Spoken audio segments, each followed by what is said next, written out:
أعوذ بالله من الشيطان الرجيم. بسم الله الرحمن الرحيم.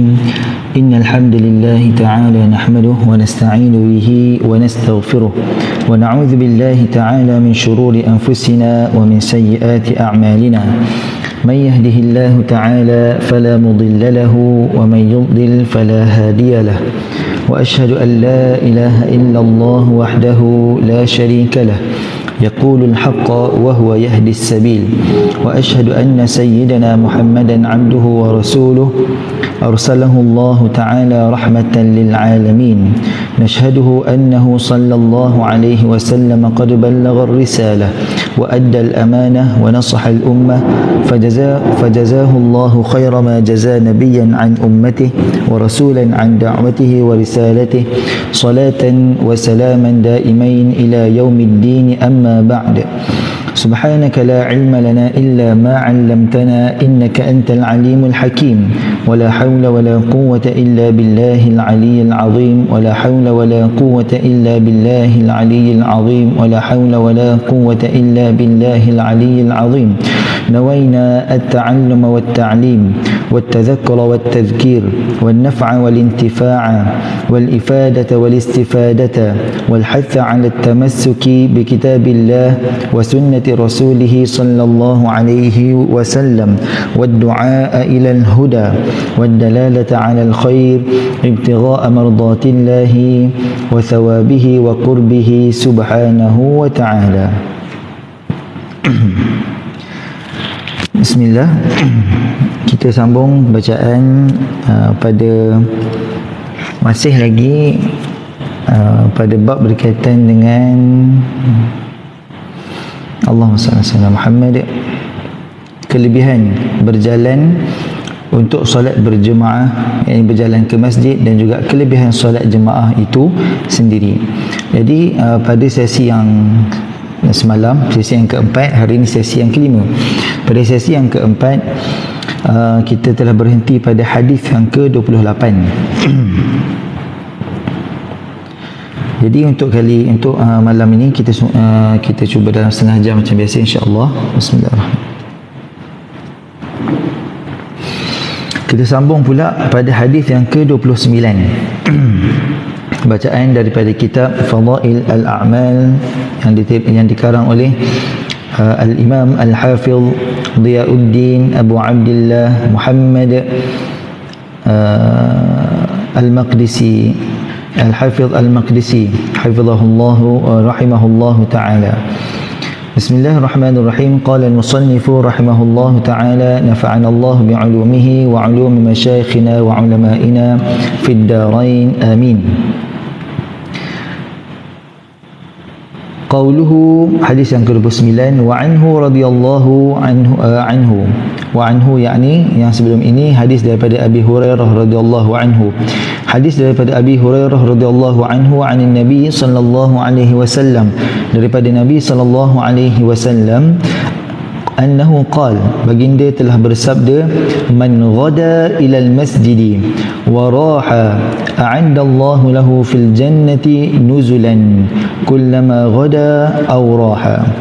Man ghada ila al-masjid wa raha, barang siapa yang pergi dan pulang daripada masjid, Allah Subhanahu wa taala akan sediakan tempatnya di syurga, nuzulan.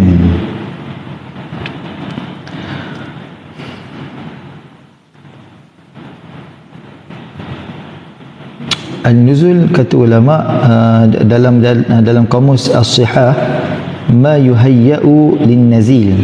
An-nuzul ni satu tempat yang disediakan oleh orang yang mendatang, yakni tetamu yang datang. Jadi seumpamanya kita ni tetamu Allah Subhanahu wa taala, jadi Allah taala sediakan suatu tempat persinggahan di syurga nanti yang khas untuk orang yang selalu pergi dan pulang daripada masjid. Hadis diriwayatkan oleh Al-Imam Bukhari dan juga Muslim.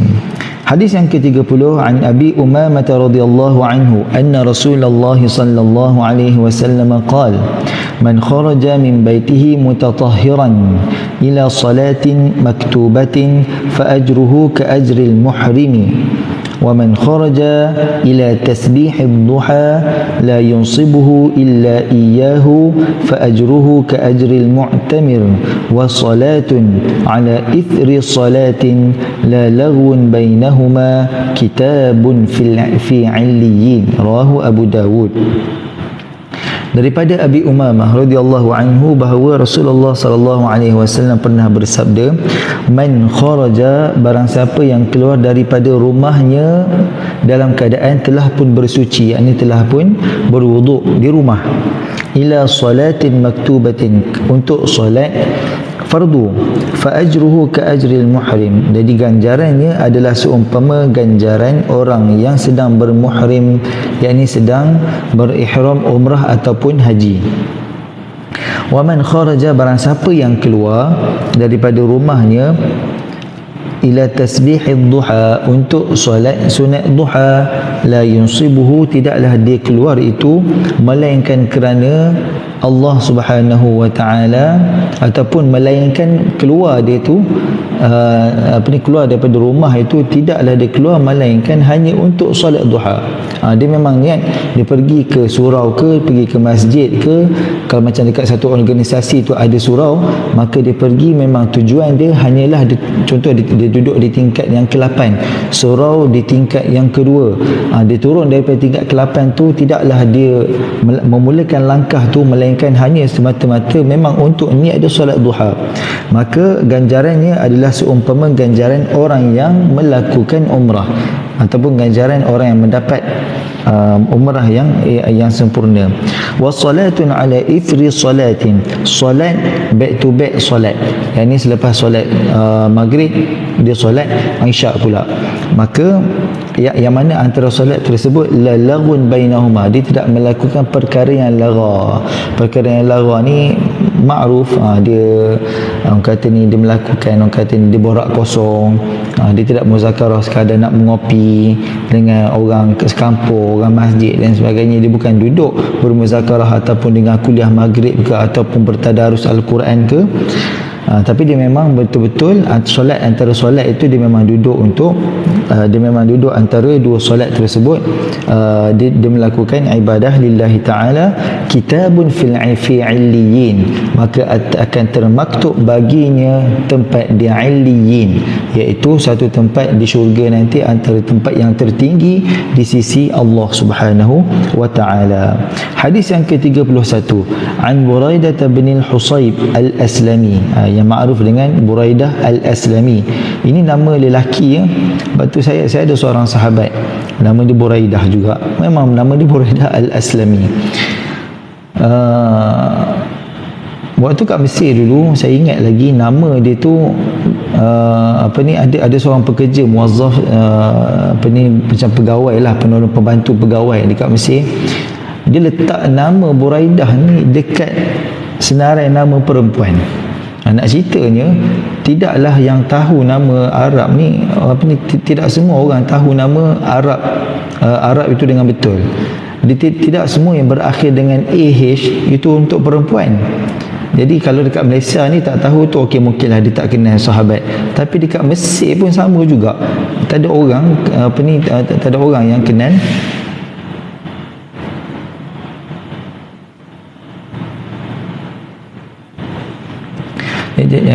dekat Mesir pun, orang biasa awam pun tak tahu Buraidah itu nama lelaki. Jadi ada juga yang meletakkan nama Buraidah tu pada nama perempuan. Huzaifah, baru ni saya ada melihat ada seorang tu nama dia Huzaifah.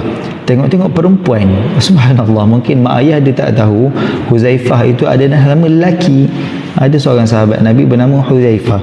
Dan juga begitulah juga nama Buraidah al-Aslami, itu adalah nama lelaki bagi sahabat Nabi sallallahu alaihi wasallam. Radhiyallahu anhu 'anil Nabi sallallahu alaihi wasallam, daripada Nabi sallallahu alaihi wasallam katanya, basyiril masyaina fi dhulami ila al-masajid bin nurit tam yaumal qiyamah. Bagilah kabar gembira bagi orang yang berjalan fi dhulami, pada waktu gelap. Ada dua saja solat yang pada waktu gelap, iaitu Isyak dan juga subuh. Maghrib tu dia tak dipanggil sangat fi zulam sebab dia masih awal dia permulaan malam. Jadi biasanya orang masih lagi segar, aktif lagi. Kalau peniaga tu baru nak tutup gerai dan sebagainya. Tapi biasanya kalau isyak tu dia dah mula waktu yang agak tenang, ramai orang dah balik ke rumah, dia dah rehat. Jadi jarang sangat. Sebab itulah ganjaran besar untuk orang yang solat berjemaah isyak dan juga subuh. Nabi tak sebut ada ganjaran yang besar untuk orang. Dia ada kelebihan sendirilah bila solat maghrib ni, tapi maksudnya ada satu kelebihan lain yang special untuk orang yang solat berjemaah maghrib, isyak dan juga subuh. Kenapa? Kerana biasanya waktu isyak ni orang dah tenang kat rumah, orang dah relax, jarang atau memang tak ramai. Kalau kita tengok dekat masjid, antara maghrib dengan isyak mana lebih ramai? Maghrib lagi. Isyak tu dah tak berapa nak ramai. Biasanya isyaknya orang dah mula balik kat rumah, dah rehat dah. Orang solat, kalau solat pun jemaah dekat rumah, dia tak jemaah dekat masjid. Jadi Nabi SAW pesan kepada orang kata ni, kepada para sahabat dan juga khususnya umat dia yang tahu agama, bagi tahu dekat ramai-ramai umat Nabi SAW, basyiril masya'in, bagilah khabar gembira bagi orang yang banyak, al-masya'in, orang yang banyak berjalan pada waktu gelap ke masjid. Yakni yang dimaksudkan kat sini ialah solat isyak dan juga solat subuh. Binurit tam, dengan cahaya yang sempurna, yaumal qiyamah, pada hari kiamat. Jadi subhanallah, cahaya yang sempurna ni itu antara petanda yang mudah untuk Nabi SAW nak kenal umat dia dekat akhirat kelak. Antaranya apa? Antaranya orang yang banyak azan. Orang yang selalu azan ni digambarkan leher dia panjang dekat akhirat kelak. Maksud leher panjang tu maksudnya dia mudah dilihat dari jauh. Jadi Nabi kenal beberapa golongan dia dekat hari kiamat ni. Ada beberapa golongan yang Nabi mudah kenal umat dia pada hari kiamat ni. Antaranya pertama sekali yang ni tadi, orang yang banyak berjalan pada waktu malam, dia digunakan cahaya yang lengkap dan sempurna pada hari kiamat nanti. Daripada jauh lagi Nabi dia kata, okey, ini salah seorang daripada umat aku. Yang kedua adalah orang yang banyak azan. Ada daripada jauh Nabi mudah nampak dia ni. Dan yang ketiga adalah orang yang isbaghul wudu, orang yang berwuduk dengan melebihkan basuhan pada anggota dia. Yang mana sepatutnya kalau dibasuh yang wajibnya adalah sampai siku, tapi dilebihkan sampai ke lengan, separuh ataupun ke atas. Kalau kaki tu sepatutnya sampai buku lali, tapi ditarik sampai ke betis. Jadi orang macam ni Nabi mudah kenal pada hari kiamat nanti. Hadis ini diriwayatkan oleh Abi Daud dan juga At-Tirmizi. Hadis yang ke-32 daripada Anas bin Malik radhiyallahu anhu, mithlahu rawahu Ibnu Majah. Hadis tadi diriwayatkan oleh Buraidah Al-Aslami. Kemudian hadis yang ke-32 matan yang sama tapi sanad yang berbeza. Sanad daripada Anas bin Malik radhiyallahu anhu. Kemudian hadis yang ke-33 an Abi Hurairah radhiyallahu anhu qala, daripada Abi Hurairah radhiyallahu anhu katanya Nabi SAW pernah bersabda, al-masya'una ilal masajid fi dhulami ulaikal khawasuna fi rahmatillah. Orang yang banyak berjalan ke masjid tadi pada waktu gelap, pada waktu malam, khususnya isyak dan juga subuh tadi, ulaikal khawasun, mereka adalah orang yang khas, VIP di sisi Allah Ta'ala, yang mendapat rahmat Allah Ta'ala. Ini yang special. Kalau ikutkan semua orang akan dapat rahmat Allah Ta'ala, ataupun majoriti umat Nabi SAW akan mendapat rahmat Allah Ta'ala, tapi ada satu golongan yang khawas, yang ini VIP, yang akan mendapat rahmat Allah Ta'ala yang special. Kita tak tahu special macam mana Allah Ta'ala layan di akhirat kelak, wallahu a'lam. Yang penting kita usahakan untuk mendapat kelebihan tersebut. Hadis yang ke-34 an Sahl bin Sa'd radhiyallahu anhu, daripada Sahal bin Sa'd radhiyallahu anhu katanya Nabi SAW pernah bersabda, liyabsharil liyabsyaril masya'una fi dhulami ila al-masajidi binurin tammin yaumal qiyamah. Rawahuhuma Ibnu Majah.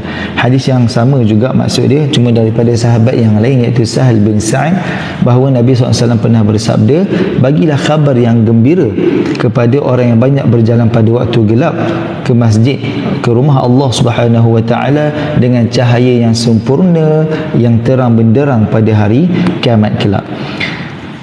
Hadis yang ke-35 kita masuk pada bab yang baru, iaitu fadlus saffil awal, kelebihan berada pada saf yang pertama. Hadis yang ke-35 daripada Ubay bin Ka'ab radhiyallahu anhu, katanya, Shalla bina Rasulullah sallallahu alaihi wasallam. Pada satu hari Nabi SAW solat bersama dengan kami, yakni sebagai imam, yauman as-subha, pada waktu subuh. Solat ini solat subuh. Faqala asyahidun fulan,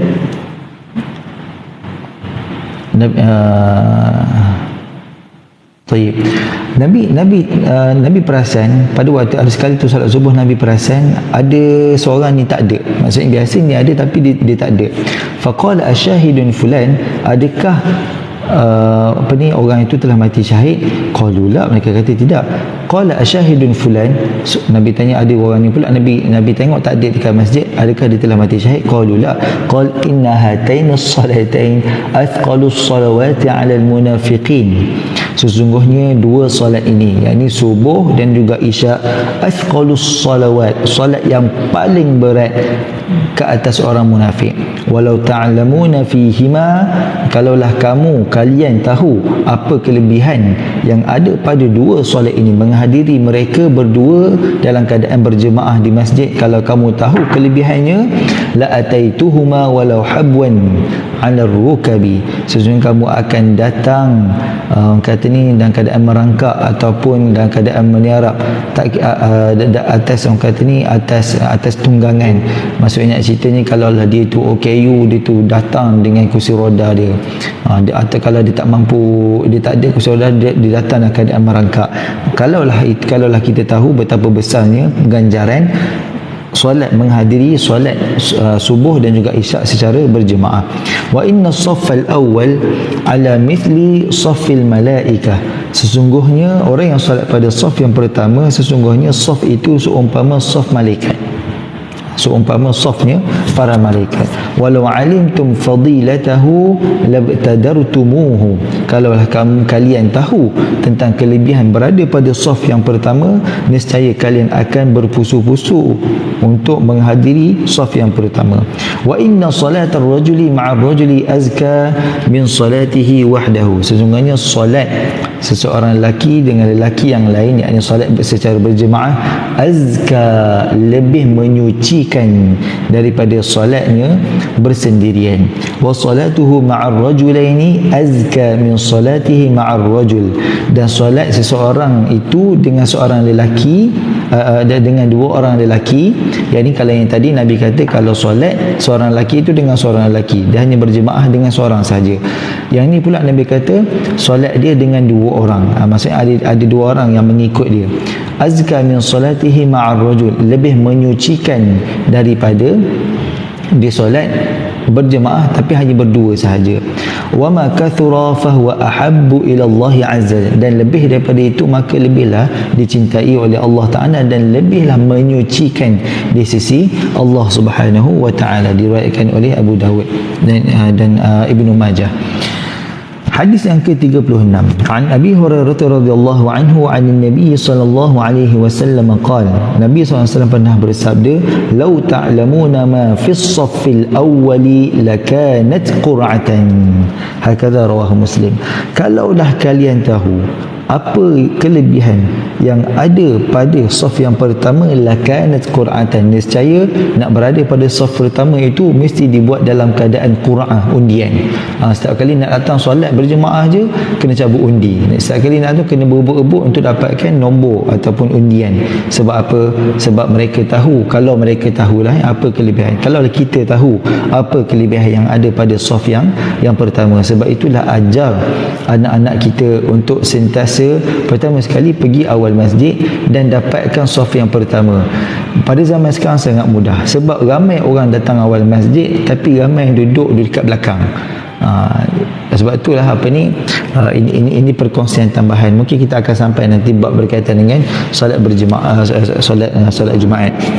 Ada satu hadis amaran daripada Nabi SAW tentang orang yang datang lewat pada hari Jumaat tapi dia potong-potong saf. Yang ni dia mencelah, dia datang lewat tapi saf kemudian tu dah ada orang tapi dia sibuk nak duduk dekat depan, jadi dipotong orang tu, dia dipotong orang ni, dia melangkah orang tu, melangkah orang ni sebab nak duduk saf.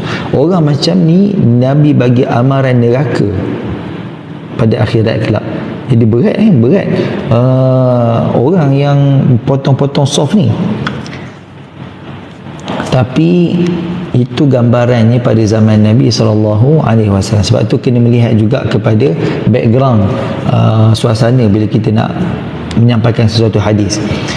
Pada zaman tersebut betul orang ramai pergi nak solat zikir sebab orang dulu, zaman dulu orang nakkan ganjaran melihat wajah Nabi SAW. Jadi bila mereka datang untuk mendengar khutbah, sebab Nabi SAW bila bagi khutbah power, padu, walaupun ringkas tapi padu, orang memang nak dengar. Jadi kalau duduk dekat kalau datang lambat, of course akan duduk dekat belakang. Jadi kalau nak dapat gambaran ni, mungkin boleh tengok gambaran, cuba tengok siapa yang pernah pergi umrah dia akan faham, ataupun pergi haji, macam mana nak duduk nak masuk, nak mendengar khutbah imam pada hari Jumaat. Memang susah. Maksudnya cara dia memang pertama sekali waktu duha tu paling tidak pun nak kena hadir dah dekat masjid. Dia tak boleh pukul 11 baru nak turun, pukul 10 nak turun pun dah lewat dah. Dia kurang-kurang waktu seawal masuk waktu duha dalam pukul 8 macam tu. Ataupun sebaiknya lepas subuh tu memang stay je sampailah solat Jumaat. Itu kalau dia nak dapat saf yang dekat dengan Tok Khatib dekat Masjidil Haram. Itulah gambarannya pada zaman Nabi SAW. Orang duduk rapat berpusu-pusu, semuanya nak saf yang terawal sebab nak dekat dengan khatib. Berbeza pada zaman sekarang, orang datang awal tapi dia cuk kat belakang. Orang dah tahu tapi dia cuk kat belakang. Jadi apa yang macam saya sebagai khususnya saya gambarkan kepada pelajar, kita kena faham background history pada zaman Nabi SAW untuk dibandingkan pada zaman kita. Zaman kita ni payah. Kalau kita tak pergi, contohlah kita datang lewat sikit, tak dapat nak datang pukul 11, tak dapat nak datang pukul 10, datang pukul 12 ataupun dah dekat dah dengan azan Jumaat. Kita sampai-sampai semua saf dekat belakang ni penuh dah, saf depan semuanya kosong. Dia takkan kita nak duduk menunggu kat luar juga. Jadi memang tak ada cara melainkan bila kalau kita sampai walaupun lewat tapi ada ruang, dengan syarat ada ruang untuk kita pergi ke depan, dan juga dengan syarat kita tidak menyakiti jemaah yang dah sedia ada duduk dekat masjid. Jadi kalaulah kita pergi tu dalam keadaan kita orang kata ni tonyoh kepala lah, kita melangkah orang tu lah, terpijak kaki dia lah, jadi itu perangai orang Arab kalau dekat Masjidil Haram. Itu memang ramai lah macam tu, dia dah lambat lepas tu dia pijak-pijak kita apa semua kan. Tapi kalau dekat Malaysia ni alhamdulillah orang Melayu ni sangat berlembut. Jaranglah kita tengok benda tu berlaku kan. Walaupun ada tapi sangat-sangat jarang dia berlaku kasar untuk duduk kat depan. Jadi pada zaman sekarang pergilah dekat pada zaman sekarang orang ramai bila datang masjid awal tapi dia suka duduk belakang. Ramai dah pakcik ni ada kesedaran untuk ke masjid, subhanallah, tapi duduk kat belakang. Jadi kita ni yang dah tahu, kita dah belajar ni, bila dah sampai je awal duduk kat depan. Kalau lewat sikit pun pergi cuk terus dekat. Sebab cuba tengok betapa ramainya orang ni. Itu Nabi sebut lau ta'lamun, kalaulah kalian tahu. Ini sebab majoriti ni kita tak tahu. Jadi apa yang berlaku sekarang ni, kalau kita datang sampai azan, selagi tak komat, selagi itulah saf pertama kosong.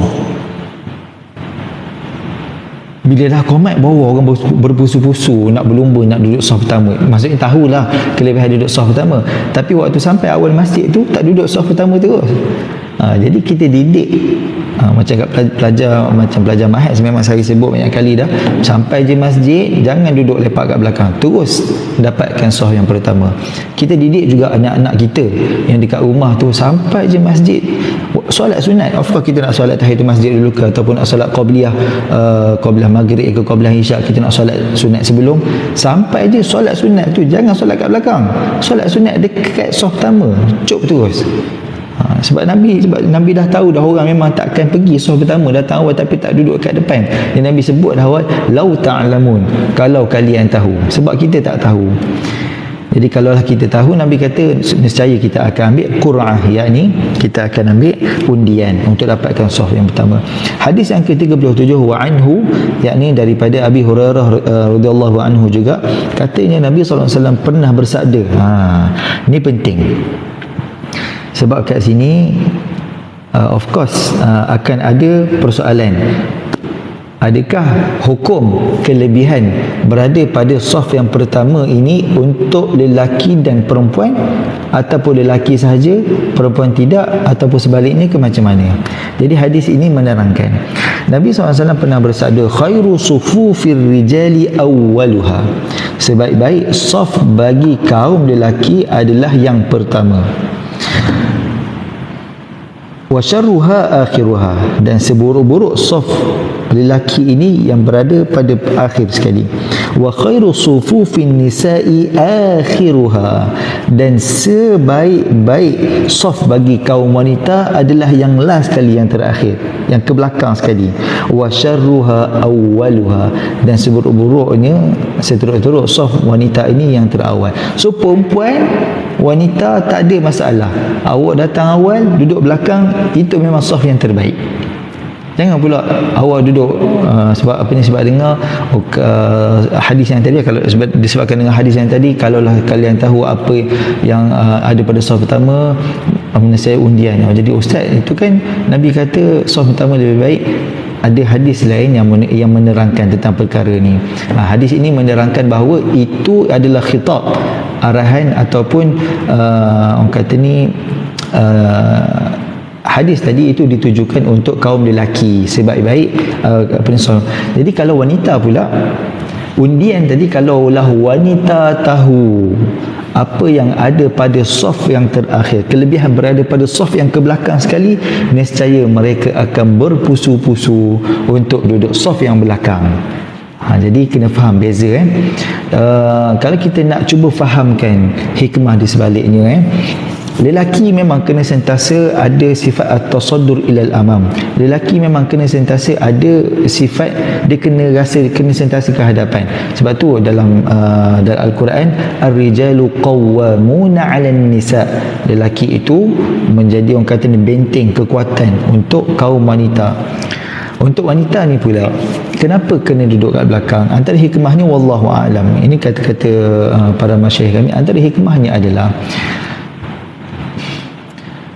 supaya dia tidak membawa fitnah kepada lelaki. Andai katalah kalau masjid tersebut tirainya jenis tirai terbuka, ataupun boleh nampak dekat, lelaki boleh nampak perempuan, perempuan boleh nampak lelaki, jadi dia risau boleh membawa fitnah kepada kaum lelaki yang nak solat tu nanti. Sebab itulah yang saf yang belakang akan rapat dengan saf wanita yang duduk kat depan. Jadi sebab itulah seburuk-buruk saf bagi kaum lelaki ada yang belakang, seburuk saf bagi kaum wanita ada yang di depan. Jadi lelaki sebaiknya ke depan, yang wanita sebaiknya ke belakang. Hadis riwayat Muslim. Yang ke-38, An Abdullah bin Mas'ud radhiyallahu anhu, ada dalam 3 minit lagi. An Abdullah bin Mas'ud radhiyallahu anhu an Nabi sallallahu alaihi wasallam, daripada Ibnu Abdullah bin Mas'ud, sabda Nabi sallallahu alaihi wasallam, salatul mar'ati fi baitiha. Ini pun penting, ini berkaitan dengan wanita juga.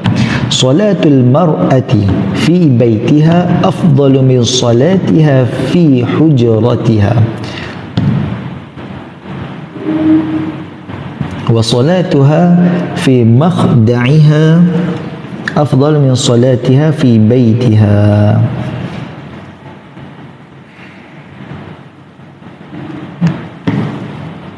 مخدع إخفاء الشيء اسمه مخدع، والبيت الصغير الذي يكون داخل البيت.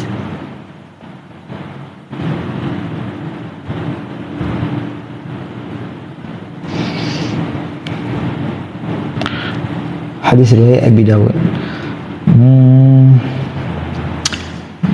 Saya risau ada hadis lain yang menerangkan. Okey, kejap kita tengok apa kata Syekh Mahmud Khattab As-Subki dulu. Katanya pahala solat wanita fi maskaniha, di rumahnya, allati taskunuhu wa ta'wi ilaihi, akthar min thawabi salatiha fi hujrati ay suhni dariha. Okey, awrad bil hujrati ma takunu abwabul baiti abwabul buyuti ilaihi wa hiya adna halan min al baiti fi satri. Okey,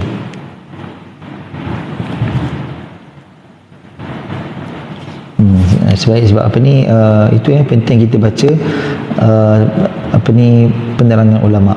Okey.